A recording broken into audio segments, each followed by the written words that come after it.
Assalamualaikum warahmatullahi wabarakatuh. Saya Anissa Fitri ingin mempresentasikan sebuah materi yang berjudul Penerapan Model Flipped Classroom dalam Pembelajaran TI untuk memenuhi tugas final mata kuliah Manajemen dan Strategi Pembelajaran Teknologi Informasi. Nah, sebelum saya menjelaskan bagaimana penerapan model Flipped Classroom dalam pembelajaran TI, kita membahas terlebih dahulu apa itu Flipped Classroom. Nah, Flipped Classroom adalah sebuah metode pembelajaran di mana siswa mempelajari materi pelajaran di rumah secara mandiri dan kemudian menggunakan waktu kelas untuk berdiskusi, mengerjakan tugas atau proyek bersama dengan guru dan teman sekelas. Dalam artian, model Flipped Classroom ini berkebalikan dari model tradisional. Apa itu model tradisional? Yaitu seperti pada kebanyakannya sekolah-sekolah memakai model tersebut. Model yang biasanya dipakai yaitu guru sebagai sumber belajar, siswa sebagai pendengar ataupun siswa mendapatkan informasi dari guru ketika di kelas. Nah, ketika di rumah, guru tersebut memberikan tugas kepada siswanya. Nah, adapun Flipped Classroom itu sebaliknya. Di rumah siswa belajar mandiri dengan materi yang sudah diberikan guru dan ketika di kelas siswa baru berdiskusi mengenai materi tersebut. Nah, perbedaannya model tradisional itu semua materi bersumber dari guru dan guru memberikan tugas untuk dikerjakan di rumah. Sedangkan Flipped Classroom materi dari guru baik itu berupa modul pembelajaran, video pembelajaran, apapun itu, kemudian siswa mempelajarinya di rumah dan membahasnya ataupun mendiskusikannya ketika di sekolah. Nah, kemudian bagaimana model Flipped Classroom diterapkan dalam pembelajaran TI? Yang pertama, tahap persiapan guru. Guru menyiapkan materi pembelajaran dalam bentuk video, presentasi, atau modul interaktif yang dapat diakses siswa secara mandiri. Contohnya materi pemrograman. Kemudian materi diunggah ke platform pembelajaran online seperti Google Classroom.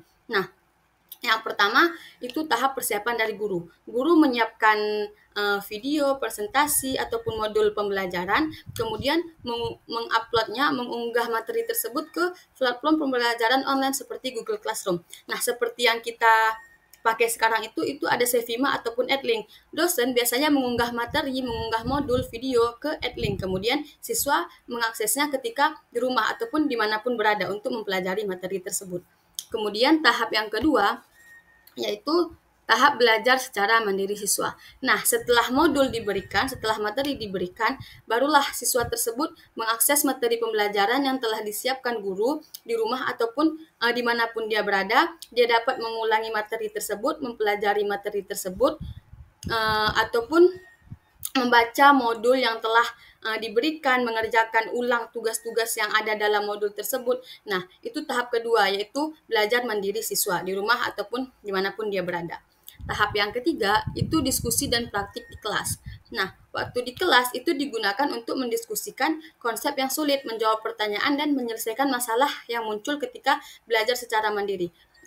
Nah, ketika siswa tersebut sudah belajar mandiri di rumah, apabila ada yang sulit, apabila ada masalah dalam belajar, apabila ada pertanyaan yang sulit, itu bisa didiskusikan di kelas. Nah, contohnya dalam pembelajaran TI, ketika siswa mempelajari modul prakteknya di rumah, nah ketika di kelas ataupun ketika di kampus, siswa tersebut langsung mempraktekkan. Contohnya seperti coding. Nah, membaca coding modul coding di rumah ataupun memutar video-video yang berkaitan dengan codingan di rumah. Ketika di kelas, mahasiswa tersebut itu mempraktekkan ataupun langsung menginput kode-kode yang telah dipelajari di rumah.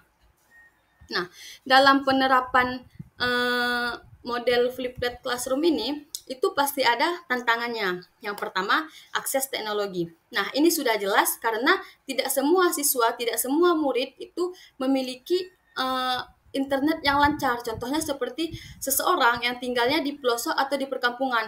Itu kebanyakan internetnya lelet, jadi sulit bagi dia untuk mengakses materi, mengakses modul yang telah diberikan. Nah, cara untuk menangani tantangan ini, solusinya yaitu siswa tersebut, murid tersebut itu harus punya effort untuk belajar. Bagaimana? Bisa jadi dia pergi ke kota ataupun pergi ke warung-warung kopi yang ada wifi, kan dia bisa mengakses video pembelajaran yang telah diberikan ataupun modul yang telah diberikan. Nah, tantangan yang kedua itu ada kesiapan siswa. Nah, siswa perlu memiliki disiplin diri yang tinggi untuk belajar secara mandiri di rumah. Tidak semua siswa terbiasa belajar secara mandiri sehingga membutuhkan waktu untuk beradaptasi. Nah, kesiapan siswa ini itu juga menjadi tantangan bagi mahasiswa itu sendiri, bagi murid itu sendiri. Kenapa? Karena siswa tersebut harus memiliki disiplin yang tinggi untuk belajar mandiri di rumah. Nah, ibaratnya seperti ini, siswa belajar dengan guru aja itu susah, maksudnya ada yang malas ataupun ada yang apa gitu. Bagaimana dengan siswa yang belajar mandiri di rumah? Itu tidak bisa kita jamin dia betul-betul belajar. Nah, itu salah satu tantangannya, kesiapan dari siswa tersebut. Memiliki kedisiplinan diri yang tinggi itu harus dimiliki setiap siswa yang memang menerapkan model flipped classroom ini. Yang ketiga itu ada kesiapan guru.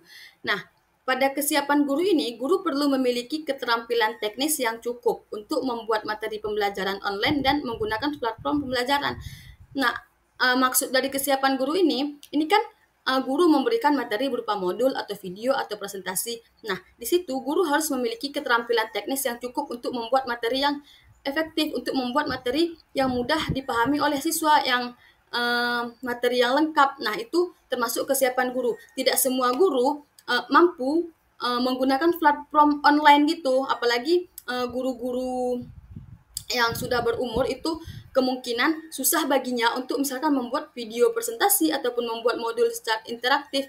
Nah, itu salah satu tantangan dalam penerapan model flipped classroom dalam pembelajaran. Selain tantangan, pasti ada juga manfaat yang didapatkan murid ataupun guru ketika menerapkan model pembelajaran flipped classroom. Nah, mari kita bahas tentang apa saja manfaat penerapan model flipped classroom. Yang pertama, fleksibilitas belajar. Siswa dapat mengatur kecepatan belajar mereka sendiri, mengulang materi yang sulit, atau maju lebih cepat pada bagian yang sudah dikuasai. Nah, ini sudah jelas fleksibilitas belajar ini. Siswa dapat mengatur belajar mereka sendiri tanpa harus menunggu teman yang tertinggal, tanpa harus mengejar teman yang sudah terdahulu. Nah, dia dapat mengakses materi dia, mengakses modul dia itu sesuai kemampuan dia belajar, sesuai kemampuan kecepatan dia belajar. Nah, dia juga bisa mengulang-ulang materi yang sulit sendiri ataupun maju lebih cepat apabila bagian yang ada bagian yang sudah dikuasai gitu. Misalkan di bab 1 dia belum. Nah, di bab 2 dia paham, dia bisa langsung mempelajari di bab 2 terdahulu gitu. Itu termasuk fleksibilitas belajar. Kemudian belajar aktif. Informasi harus dapat diakses dari berbagai jenis perangkat mobile dan jaringan WiFi. Nah, belajar aktif ini itu siswa tersebut otomatis ketika di rumah itu lebih aktif belajar. Karena ini sistemnya mandiri-mandiri, tidak mengharapkan teman, tidak mengharapkan siapapun itu. Nah, dia akan lebih aktif dalam belajar ketika ada materi ataupun modul ataupun video pembelajaran yang diberikan kepada guru. Yang ketiga ada motivasi belajar meningkat. Nah, dengan adanya interaksi langsung dan kegiatan yang menarik, siswa cenderung lebih termotivasi untuk belajar. Nah, motivasi belajar meningkat itu jelas karena misal nih, ada seorang siswa yang biasanya malas-malasan di rumah ketika diberikan PR atau apa. Nah, dengan menerapkan model flipped classroom ini, dia bisa lebih termotivasi untuk belajar karena ini sistemnya belajar mandiri di rumah. Nah, begitu. Nah, di sini akan saya memaparkan contoh penerapan flipped classroom dalam pembelajaran TI. Yaitu misal siswa mempelajari konsep dasar jaringan seperti topologi jaringan, protokol dan perangkat jaringan melalui video animasi atau presentasi interaktif.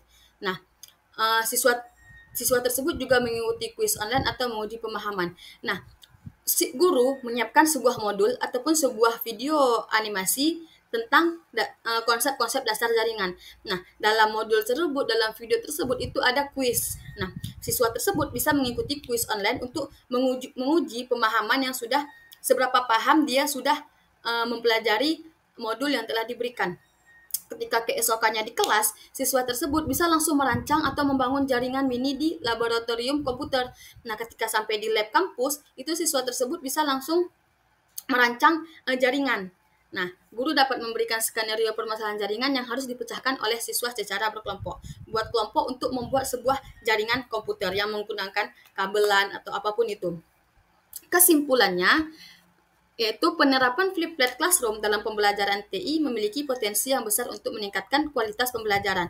Nah, dengan adanya model flipped classroom ini, itu membuat siswa memiliki potensi yang besar untuk meningkatkan kualitas pembelajaran. Model ini dapat membantu siswa menjadi lebih aktif, mandiri, dan memiliki pemahaman yang lebih mendalam terhadap materi. Namun, keberhasilan penerapan flipped classroom sangat bergantung pada berbagai faktor seperti kesiapan siswa, dukungan sekolah, dan kemampuan guru dalam merancang pembelajaran efektif.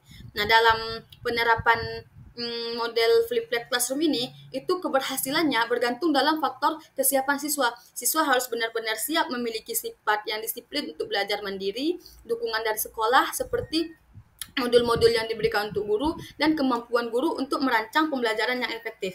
Nah, itu dia faktor yang menyebabkan keberhasilan penerapan flipped classroom dalam pembelajaran, khususnya pada pembelajaran teknologi informasi.